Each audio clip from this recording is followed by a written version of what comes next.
સદગુરુ ભાઈજીરામ મહારાજની બરાબર અવાજ આવતો નથી. જે બોલવાની બરાબર જે બોલો તો કલ્યાણ થાય,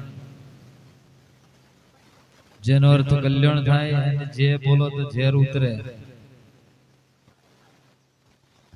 બોલ નમઃ પાર્વતી પતિ હર હર મહાદેવ.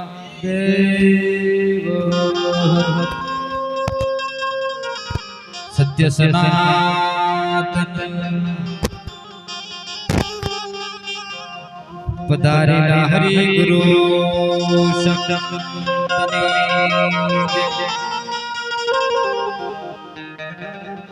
આજ કે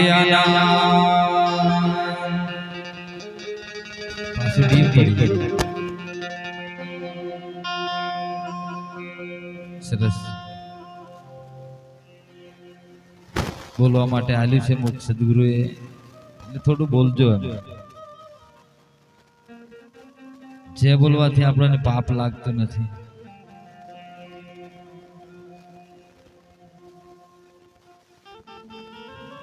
ખૂબ ધન્યવાદ કહેવાય આજના પાવનકારી પ્રસંગે ઈસરોડા મુકામે રેવારામ મહારાજના ઘરે સર્વ સંતો પધારી અરસપરસ દર્શનનો લાભ આપ્યો એ બદલ ખૂબ ખૂબ ધન્યવાદ કહેવાય. સર્વ સંતોને મારા જાજા હેતથી પણ જય ગુરુ મહારાજ. સદગુરુની ભક્તિ અપાર છે. આ સત્સંગનો મહિમા વેદોથી પર છે. જેને જેને જોડ્યો છે, જેને જીવનમાં અમલ કર્યો છે, એનો બેડો પાર છે. જોણ્યા પછી જો અજોણે થતા હોય તો એના જેવો મૂર્ખો એ કે નહીં નો ગ્રોહ પણ કહેવાય. જો જોણી અજોણે થાય.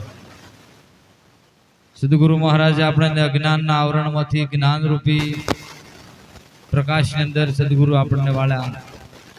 મનુષ્ય જીવન આપણને મળ્યું છે, અમૂલક મળ્યું છે, દેવોથી દુર્લભ. આવા જીવનને આપણે જાણતા નતા. આખી જગતને આપણે જાણવા વાળા છીએ, પણ આપણે આપણને જાણતા નથી કે હું કોણ છું. આવી વાત સદગુરુ મહારાજ આપણને ઘેર બેઠા હતી. પરમ પદની પ્રાપ્તિ જો થાય એવી નથી. ઘણી બધી તપસ્યારીઓ કરીએ, યોગ કરીએ, જપ કરીએ, તપ કરીએ, તો છતાં પરમ પદની પ્રાપ્તિ થઈ શકે એવી નહીં. પણ સાચા સંતો અને સદગુરુનો ભેટો થઈ જાય તો પરમ પદની પ્રાપ્તિ થાય. મુક્તિ મુક્તિની માર્ગ મળે આપણને. મનુષ્ય તન મળ્યું છે, બહુ દુર્લભ મળ્યું છે. તેમાં સંતોએ કીધું કે બડા ભાગ્ય મનુષ્ય તન પાયા. ઘણા બધા પુણ્યથી આપણને મનુષ્ય જીવન મળ્યું છે, અમૂલક મળ્યું છે, એને આપણે જાણતા નથી. અજ્ઞાન આવરણમાં આ જીવ અધોગતિમાં જાય, ત્રિવિધ તાપમાં દાજી જાય. અજ્ઞાનપણું આપણાની અંદર એવું ભરાયું છે કે કોઈ કાળે ને રહેવું નથી. અને આપણો જે પાપ કર્મો જે જે કર્યો છે એના કર્મનો ભોગવટો આપણે અત્યારે ભોગવી રહ્યા છે.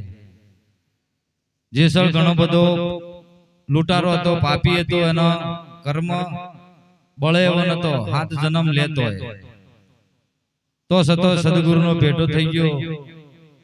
તોળસતી મળી તે પલમાં પીર બનાવી દીધો. તો કર્મનું આ કોક પાળનાર હોય, કર્મનું કોક કાપનાર હોય તો સદગુરુ સિવાય કોઈ કર્મ કપાય એવું નથી. આ જીવ આવ્યો છે, અધોગતિમાં જવાનો છે. જો આ મનુષ્યના દેહ ઈશ્વરની ઓળખાણ કરી લે, આત્માની ઓળખાણ કરી લે તો આ મુક્તિનો માર્ગ જડી જાય છે. રેવારામ મહારાજનો દાખલો એમને પોતે અનુભવ થયો છે ને એમના ઘરનોને પણ અનુભવ થયો છે કે આપણો સમાજ જે અજ્ઞાનના આવરણમાં ડૂબી મર્યો છે. અજ્ઞાન આપણે અંદર જે ઘુસાયું છે, મનની ભ્રાંતિઓ ભરાઈ છે, આ ભ્રાંતિઓ કોઈ કાઢનાર હે નહીં. એના માટે આપણે ઘણા બધા દોડતા ફરીએ છીએ. અહીં જઈએ તો સારું થાય, અહીં જઈએ તો શાંતિ મળે, અહીં જઈએ તો આ સુખ શાંતિ મેળવવા માટે આદિવાદી ઉપાધિમાં ઘણા બધા દોરા ધાગા કડાકુટીઓ, આ કરવું તે કરવું, આ ડાચન ચોટી ભૂત ચોટ્યો, આ બધું એક મનનો ભ્રાંતિ ભૂત પેટ્યો છે. આ ભૂતને કાઢવા માટે આ સંતો ઘણી બધી મહેનત કરી રહ્યા છે. ઘણું બધું કરવા છતાં શાંતિ નથી મળતી. પણ આ નિરોધની પ્રણાલિકા આવી છે. આપણે આ જીવન જીવવાની કળા બતાવે. તો આ જીવન જીવવાની કળા જોણી લેવી જરૂરી છે, પણ પોષ નિયમો પાળવા પડે. જો હોદી આપણા ગુરુ મહારાજ ને વચન કરીને આયા હતા, માના ઉદરની અંદર ઉદા માથે લટકતા હતી, ભગવાન ને પ્રાર્થના કરીને આયેલા કે ભગવાન મને અહીંથી મુક્તિ કર, તારો ગુણ ભૂલું નહીં. અહીં આવીને આપણે આ બધા ગુણો ભૂલી જાય છે. વચન ચૂક્યા. સદગુરુ મહારાજ એ જ વચન યાદ કરાવે છે. એ વચન પર આપણને આજે સદગુરુએ ઈશ્વરની ઓળખાણ, આત્માની ઓળખાણ કરાવી દીધી કે તમે કોણ છો ને હરિ જેવા છે. આજ સુધી આપણે ભગવાનને હોદતા ફરતા હતા, ગાતા ખરા કે વાલો નથી મારો વેગળો બેઠો રુધિયા મય, પણ મયની પોતાની પતિત થતી નથી. આવી વાત સદગુરુ મહારાજ આપણને ઉપદેશની અંદર બતાવી દીધી છે. સર્વ સંતોને ધન્યવાદ કહેવાય. અને આ રીતે પોતાના ગુરુ વચન પર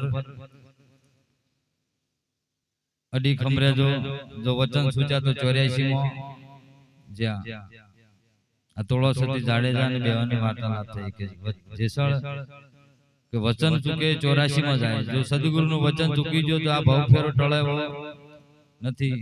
આના ભવસાગરના કિનારે આ નાવ ડૂબી જવાનું. એટલે વધારે કહેવું નથી. આગળ મહાપુરુષો કહે છે થોડો સત્સંગ હોપડજો અને જીવનમાં ઉતારજો. જીવનમાં ઉતાર્યા સિવાય કશું હાથમાં આવે નહીં. દુહાડામાં બાસકો ભરે તો કશું હાથમાં આવે નહીં. એના કરતો સદગુરુની શાનકારથી આપણું જીવન ધન્ય બનાવી દો અને ભવસાગર તરી જાય એવું કરવું. રેવારામ મહારાજને ખૂબ ખૂબ ધન્યવાદ કહેવાય. સંતોને સત્સંગ ભજન રસ પરસ દર્શન કરાઈ લાભ આપ્યો તે બદલ સંતોના ગુરુ મહારાજના આશીર્વાદ થઈ કે તેમના ભંડારો ભરેલા રહે, આઠે પર આનંદ થાય એવો સદગુરુ મહારાજના આશીર્વાદ. સદગુરુ મહારાજની